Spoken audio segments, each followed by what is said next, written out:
முற்றம் நேயர்களுக்கு வணக்கம்.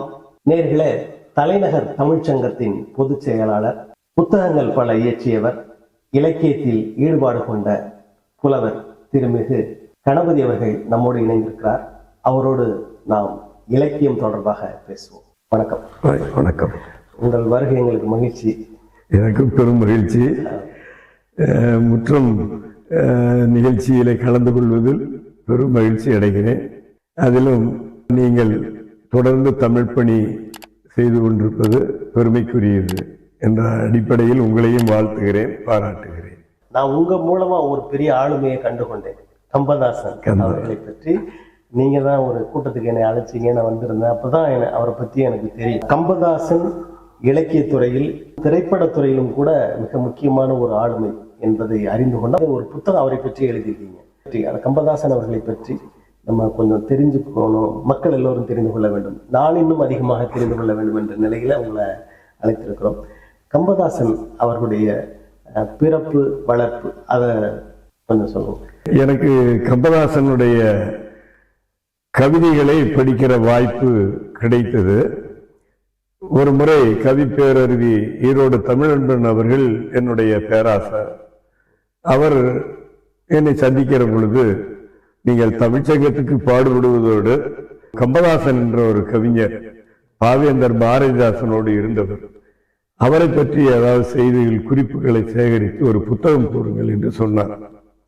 அந்த அடிப்படையில தான் கம்பதாசன் கவிதைகள் ஒரு கண்ணோட்டம் என்ற நூலை சென்னையில இருக்கிற மணிவாசகர் பதிப்பகம் அவர்கள் போட்டார்கள்.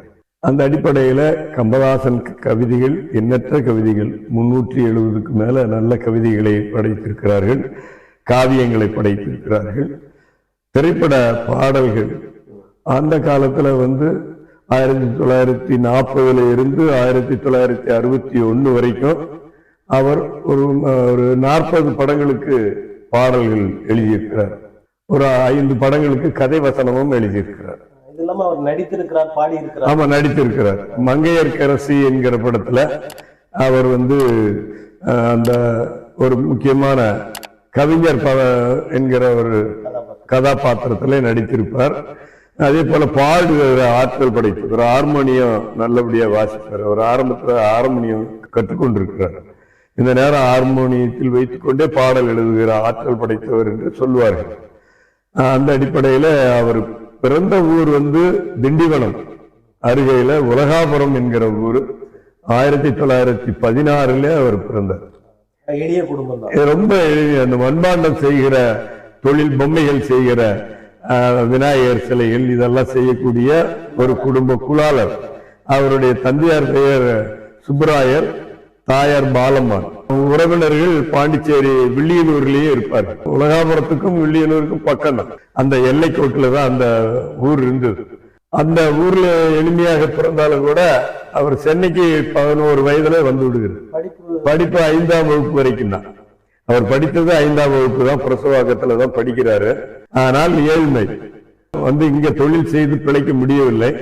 அப்போ இந்த ஜெமினி ஸ்டுடியோ இதுல எல்லாம் சில பொம்மைகள் செய்வதற்கான பணிகளை அவங்க தந்தையாரும் அவங்க உறவினர்களுக்கும் வாய்ப்பு தரும்போது இவர் அந்த ஸ்டுடியோவுக்கு போகிறார். அந்த சந்தர்ப்பத்துல இவரு கூட போய் சில பணிகள் செய்து கொண்டிருக்கிற பொழுது அந்த படிக்கிற ஆர்வம் இருந்திருக்கிறது. இளமை காலத்திலேயே சித்தர்கள் பாடல்கள், பழைய கம்பராமாயணம், இதையெல்லாம் அவரே படிக்கிற ஆர்வத்துல அவரே படிக்க ஆரம்பித்தார். 5ஆம் வகுப்பு படித்தவர் இத்தனை பாடல்களை எப்படி படித்தார் என்பது ஆச்சரியமான ஒன்றுதான். ஆனால் எல்லோரும் பாராட்டுகிற அளவுக்கு அவர் எழுதின பாடல்கள்.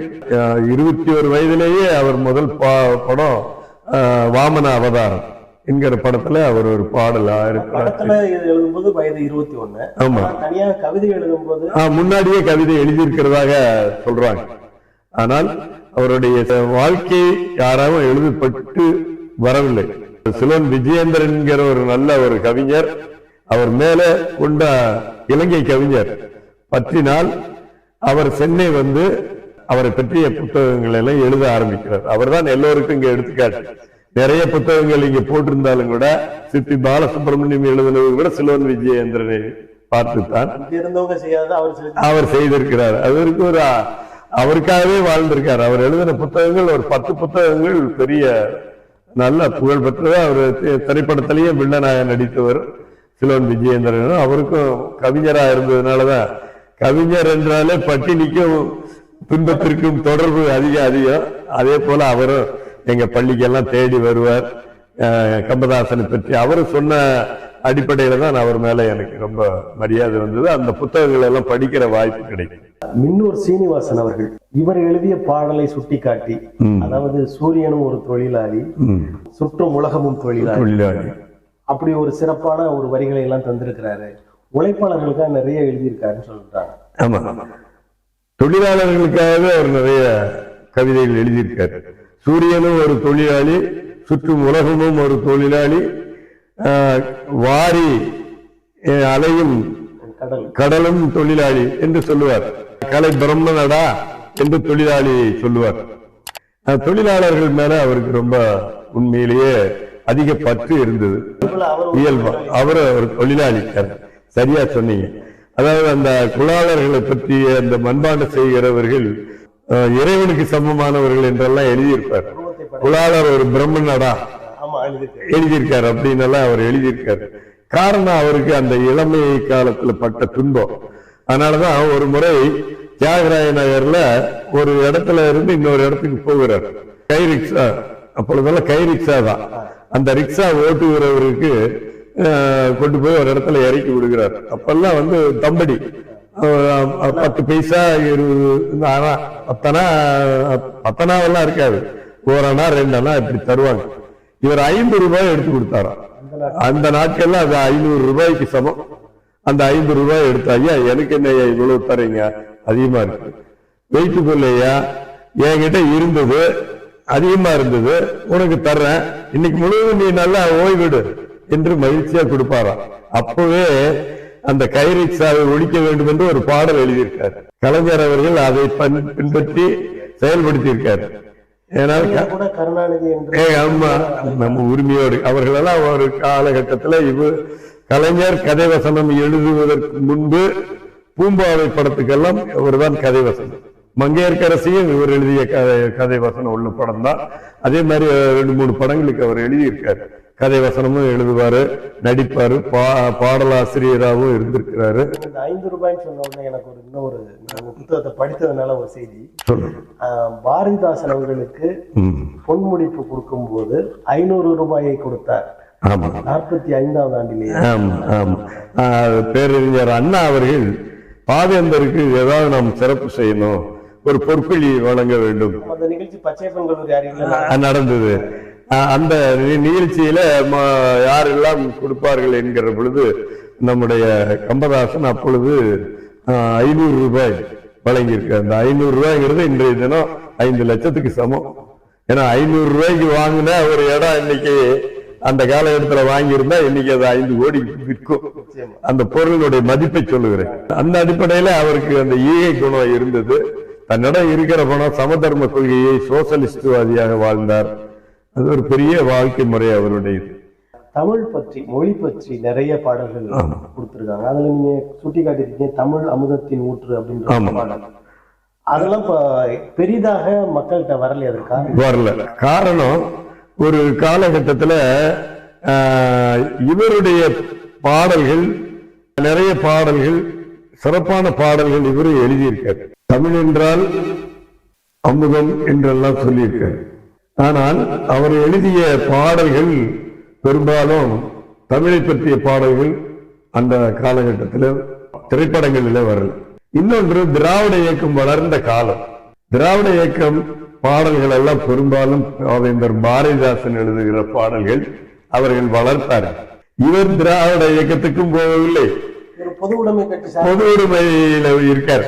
இந்த பொது உடைமை கட்சி என்று சொல்ல முடியாது. அது பொது உடைமை கட்சியில இருந்தாலும் கூட அப்பொழுது வளர்ச்சி பெற்றுக் கொண்டிருந்தது சோசலிச கட்சி. இவர் இருந்து சமதர்ம கொள்கைகளை கொண்ட சோசலிஸ்ட் கட்சி. லோகியா, ராஜ் நாராயணன், அந்த தொடர்புகள் எல்லாம் அவர் இருந்ததுனால அந்த வளர்ச்சியை அவர்கள் கொண்டு வரல. திராவிட இயக்கம் அதிகமா வளர்ந்து கொண்டிருந்ததுனால் அந்த பாடல்கள்ல அவர். இன்னொன்று, இவருக்கு அந்த வாழ தெரியல. எந்த காலகட்டத்தில் எதை செய்ய வேண்டும் என்று செய்ய தெரியாமல் அவர் வாழ்ந்திருக்கிறார். அவருக்கு தமிழ் பற்று உண்டு, ஆங்கிலம் நல்லா தெரியும், ஹிந்தி மொழி பேசுவார், தெலுங்கு தெரியும் என்று சொல்லுகிறார். அந்த அளவுக்கு எப்படி அவர் அதை கற்றுக்கொண்டார் என்பது பெரிய. தமிழர் நாடு எமது நாடு தனித்த நாடடா, தனித்த நாடு. அப்பவே தமிழர் நாடு தனித்த நாடு என்று சொல்ல ஆரம்பிச்சிருக்காரு. குமரி முதல் மாலின் குன்றம் எல்லை கோடடா, அந்த அந்த இறுதியில வந்து கோடடா ஆடடா அருமையான அந்த ஆமா அந்த அந்த நடை உணர்வு இதையெல்லாம் அவர் அதிக கவனம் செலுத்தி தன்னுடைய பாடல்கள் அப்படி இருக்க வேண்டும் என்று பாடக்கூடிய ஒரு ஆற்றல் படைத்தவர். தமிழ் ராஜ்யம் அவருக்கு தனி தமிழ்நாடு வேணும் என்ன இருந்திருக்கா? அந்த அடிப்படையில் அவருக்கு அந்த எண்ணம் இருந்ததாக எந்த செய்தியும் பெரிய தமிழ் ராஜ்யம் கவிஞர்களுக்கு அந்த கற்பனை எல்லாம் இருக்கு. ஏன்னா அவர் பாவேந்தர் கூட இருந்தவர். பாவேந்தர் 1941 இருந்து 42 வரைக்கும் இன்ப இரவுன்னு ஒரு நாடகம் நடக்கும். அந்த நாடகத்திற்கு இவர் கூட இருந்து எழுதுவது, சில கதாபாத்திரங்களை நடிப்பது, அவரோடு இருப்பார். புதுச்சேரியில அவர் இவருக்கு பிரியமானால் நேரா புதுச்சேரிக்கு செல்வார், அவரோடு இருப்பார். இவர் இந்த மதுவுக்கு அடிமையாகி சில நேரங்களிலே இவர் அவரையே கேள்வி கேட்பார். காலமேகத்தில் என்ற படத்துல நீங்கள் எழுதின இந்த பாடல், இந்த வரிகள் எனக்கு தமிழில சரியில்லையே என்று கேள்வி கேட்டார். உடனே டேய் போடா, நீ உன்னை சென்னைக்கு போடா என்று துரத்தி விட்டு செய்தி விக்கிரமன் எழுதியிருப்பார். எழுத்தாளர் விக்கிரமன் அவர் எழுதியிருப்பார். ஏனென்றால் இவருக்கு எதையும் துடுக்க பேசுகிறது, அப்புறம் திருப்பியும் அவரோட போய் சேர்ந்துக்குவார். பாவேந்தர் மேல அவ்வளவு மரியாதையும் அவ்வளவு உயர்வா பாவேந்தரை பத்தி நிறைய பாடியிருக்கார். பாவேந்தரை புகழ்ந்து பாடியது. அதே மாதிரி அவருக்கு 2 கவிஞர்களையும், பாரதியார் பாரதிதாசன். அதனாலதான் அந்த பேரை கூட பாருங்க, தாசன் பரம்பரை இவர் காலத்துல வந்ததுதான். கம்பதாசனுக்கு இன்னொன்னு சொல்றாரு. ஆமா, கம் என்றால் அழகு, பா என்றால் பாட்டு, அழகிய பாட்டுக்கு சொந்தக்காரர். பாரதிதாசன் தன்னுடைய புனை பெயரா வைத்துக் கொண்டார். அதே மாதிரி இவர் கம்பதாசன். அவரை தொடர்ந்துதான் வாணிதாசன், கண்ணதாசன் இவர்கள். கண்ணதாசன் இவருக்கு ஆமா, கண்ணதாசன் ஒரு முறை அது சொல்லலாம்னு நினைக்கிறேன், ஒன்றும் தவறு இல்லை. அந்த காலத்துல இந்த கிளப்புகளுக்கு போகிற உயர்ந்த மதுவரை உண்கிற ஒரு விடுதிக்கு செல்வாராம் கம்பதாசன். இவரு அந்த இடத்துல போய் உட்கார்ந்து இருந்தாரா. நான் ஐயா கம்பதாசனை பார்த்துட்டு, ஐயா நானும் இப்பதான் என் புதிதாக கவிதை எழுதுகிறேன், நான் வந்திருக்கிறேன் என்று அவர் அறிமுகப்படுத்திக் கொண்டாராம். அப்ப சொன்னாரு, என்னைய சந்தித்தது இதுவே கடைசியாக இருக்கட்டும், இதுவே இங்கே வராது, இது மோசமான இடம் என்று அவனுக்கு கண்ணதாசனுக்கு ஒரு அறிவுரை சொல்லி அனுப்பியதாக அவரே வனவாசத்தில் குறிப்பிட்டிருக்கார். அவர் கவிஞர்களுக்கு இயல்பு, அவர்கள் என்ன கொள்கிறார்களோ அந்த அடிப்படையில தான் ஒரு இடத்துல கண்ணதாசன் அவர்கள் கம்பதாசன் எனக்கு வழிகாட்டி முன்னோடி என்றெல்லாம் சொல்லி இருக்காரு. கம்பதாசன் அவர்கள் 1965க்கு பின்பு அவருக்கு பாடல் எழுதுகிற வாய்ப்பு மறுக்கப்பட்டது. ஒரு காரணம், அவரை புறந்தள்ளியதற்கு ஒரு காரணம், அவர் பிற்படுத்தப்பட்ட இடத்தை சார்ந்தவர், அதுல இருந்து வந்தவர் என்பது அவருக்கான ஒரு பின்புலமே இல்லை. ஆனா உண்மையா சொல்ல போனா மதுரை மாரியப்ப சுவாமிகள் என்பவர் மிகப்பெரிய பாடகர். அவருடைய மருமகன், அவருடைய அக்கா மாரியப்ப சுவாமிகள் வந்து ஹரிச்சந்திரமயான அதெல்லாம் நிறைய பாடி இருக்காரு. அவர் அந்த காலத்துல புகழ்பெற்ற பாடலாசிரியர். தண்டபாணி தேசிகர் இவங்களோடு இணையா பாடுகிற ஆற்றல் படைத்தது. அவருடைய குடும்ப வாரிசு தான் இவர். அவருடைய அக்கா வீட்டுக்கு மாயவரத்துக்கு போகிற பொழுது எப்படி போவாராம், அந்த காலத்துல எப்படி தியாகராஜ பாவரும் பி சின்னப்பாவும் போகிற பொழுது 3 பேர் ஒரு பெட்டியை தூக்கி கொள்வார்கள். ஒருத்தர் இந்த என்ன சொல்லுவாங்க, படைப்பரிவாரங்களோட போவாங்களாம். வெத்தலை பாக்கு போட்டுக்கிறது, அதுக்கு ஒருத்தர் துணை, இப்படி 4 பேர் துணைக்கு போவாங்களாம். பந்தா போயிட்டு இப்படி வருவார். அப்படிப்பட்ட ஒரு செல்வ செழிப்போடு தான் இருந்திருக்கிறார். 50 ரூபாய்க்கெல்லாம் பாடல் எழுதியிருக்காரு. ஆனா இவர் ஒருத்தர் மாத்திரம் எனக்கு 500 ரூபாய் என்று கேட்டுதான் வாங்குவார். கதாநாயகர்களுக்கு இணையாக பெற்றிருக்கிறார். பி சின்னப்பா, TR மகாலிங்கம், பானுமதி, இவங்களுக்கெல்லாம் மணிமேகலை என்கிற ஒரு படத்துல பானுமதியும் டி.ஆர். மகாலிங்கம் நடித்திருக்கிற படம் ஒரு பாட்டு, நல்ல பாட்டு, இவர் எழுதின பாட்டு. அது பானுமதி அம்மா சொல்லி சொல்லி மகிழ்ச்சி, என்ன இலக்கிய நடை என்றெல்லாம் சொல்லி பாராட்டுவார்களாம். அப்படி புகழ் பெற்றவர் கவிஞர் கண்ணதாசன் அவர்கள் இவரது ஒரு பாடலையே எடுத்தாண்டதாகவும், சிலர் விழிப்பார் சிலர் துயில்வார், நான் விழித்துக் கொண்டே துயில்கிறேன். ஆமா, சாவிலே வாழ்வு என்கிற ஒரு கவிதை அது. சிலர் விழிப்பார் சிலர் துயில்வார், நான் விழித்துக் கொண்டே துயில்கின்றேன் என்று எழுதியிருப்பார். இந்த பாடலை இவரோட அனுமதியோடு தான் பாவ மன்னிப்பில் பயன்படுத்தி கொண்டதாக பின்னாடி அமுத பாரதி கவிஞர் அவர்கள் சொன்னார். அவருக்கு ரொம்ப உதவி செய்து கொண்டிருந்த காலகட்டம். அப்பொழுது அவர் கேட்டு, அந்த பாடலை நான் பயன்படுத்திக் கொள்ளட்டுமா வேறு மாதிரி என்று. சிலர் சிரிப்பார் சிலர் அழுவார், நான் சிரித்துக் கொண்டே அழுகின்றேன் என்று பாவ மன்னிப்பு படத்துல சிவாஜி அவர்கள் பாடுவது போல அவர் அந்த பாடல் வந்திருக்கிறார். உண்மையிலேயே நீங்களே நிறைய தெரிஞ்சு வைத்திருக்கிறீர்கள், பாராட்டுகிறீர்கள். இவரோட பயணம் விடுதலை சார்ந்தும் சில நேரங்கள்ல செயல்பட்டார் அப்படின்னு சொல்றாங்க. இந்திய விடுதலை காலத்துலதான் அவங்க கவிஞராகவே வாழ்ந்திருக்கிறார். சரோஜினி நாயுடு மகாத்மா காந்தியடிகளோடு இணையான ஒரு கவிஞர் அவரோடு தான் பயணிப்பார். ஒரு முறை காந்தியடிகள் இங்க வந்திருக்கிற பொழுது அந்த வாழ்த்து, முதல் தமிழ் வாழ்த்தாய் வாழ்த்து போல ஒரு பாட்டை அவர் பாடினாரா. ஆனால் ஆங்கிலத்திலே தான் அவரோடு உரையாடுவாராம். அந்த அளவுக்கு அவரை அறிமுகப்படுத்தி வைத்து சொல்வார்கள். காந்தியடிகளே 2 முறை சந்தித்திருக்கிறார். ஒரு ஆற்றல் மிகுந்த கவிஞர். இந்தி படங்கள்ல டப்பிங் செய்த பொழுது அது மொழிமாற்ற படங்கள் மாதிரி தெரியாமல் இப்பொழுது வந்து கொண்டிருக்கிறது துரந்தர் 2 என்று. அந்த காலத்துல அக்பர், பாட்டாளியின் சபதம், இது அவன் ராஜ்கபூர் நடித்த அவன் படத்துல பாத்தீங்கன்னா அருமையான பாடல்கள். கல்யாண ஊர்கோலம் வரும், உல்லாசமே தரும், மகிழ்ந்து நாம் ஆடிடுவோமே, இந்த பாடல் எல்லாம் ஏஎம் ராஜாஜிக்கு அவங்க பாடினது. அந்த பாடல் புகழ் பெற்றவை. நௌசாத் அவர்களுடைய நௌசாத் இசையில தான் அவர் அக்பர் படத்துல எழுதினார். கனவு கண்ட காதல் கதை கண்ணீராச்சு, அது ரொம்ப நிலா வரும் வானில் மழை சூழலாச்சு. நிலா வருகிறதா, அப்ப மழை வருகிறது, எப்படி நிலா தெரியும், ரசிக்க முடியலையே என்று அந்த கவிதை ஒரு மாற்று படத்தினுடைய கவிதையாக இருக்காதான், அப்படி ரசிப்பார்களாம் மக்கள். அக்பர் படம் எல்லாம் இங்க அப்படி ஓடிச்சு. அதே மாதிரி அவன்ல நடத்தின படம் பாட்டாளி சபதம், வாழ்க வாழ்க நீ பாட்டாளி என்று பாடுவார். அது ஒரு சிறந்த படங்கள். இன்னும் ஒரு சிறப்பான பாடல் அந்த அருள் தரும் தேவமா. அந்த காலத்துல சித்தாடல் ஸ்டுடியோஸ், ஒரு புகழ்பெற்ற ஸ்டுடியோ, நிறைய படம், மரகதம், கடைசியில மரகதம் படம் எல்லாம் எடுத்தாங்க அவங்க. இரவும் பகலும் இந்த படங்கள் எல்லாம் அவங்க எடுத்த படம் தான் ஞான சௌந்தரி. ஞான சௌந்தரியில எம்.பி. ராஜம்மா கதாநாயகி நடிப்பார்கள். அதுல ஒரு பாடல், அப்ப புரசவாக்கத்துல அவர் இருக்கார்.